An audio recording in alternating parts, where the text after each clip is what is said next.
મિત્રો, આ સીટ એ ભારતીય જનતા પાર્ટીની સીટ છે.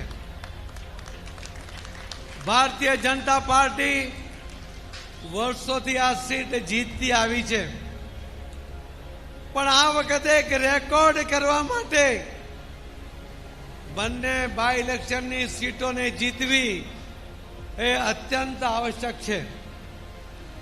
182 માંથી 156 સીટ જીતવાનો રેકોર્ડ તમે 2022માં બનાવ્યો હતો.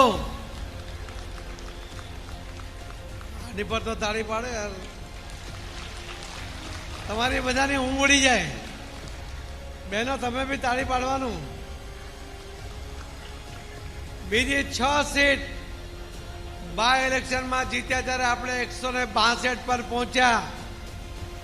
એક સીટ ખાલી થઈ છે, બીજી પણ સીટ રાજીનામું આપવાને કારણે ખાલી પડી હતી. આ બંને સીટ જીતીએ ને તો 163 નો રેકોર્ડ ભારતીય જનતા પાર્ટીનો ગુજરાતમાં બનવાનો છે. અને એની જવાબદારી એક કડી વિધાનસભાના મતદાર ભાઈ બહેનો, કડી વિધાનસભાના કાર્યકર્તાઓ, આગેવાનો એમની ઉપર આવી છે.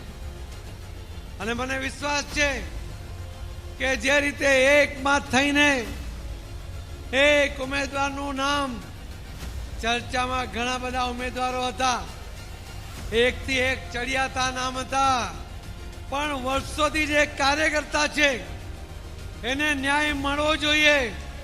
જે ભૂતકાળમાં એકવાર હાર્યો છે આજે જીતવો જોઈએ.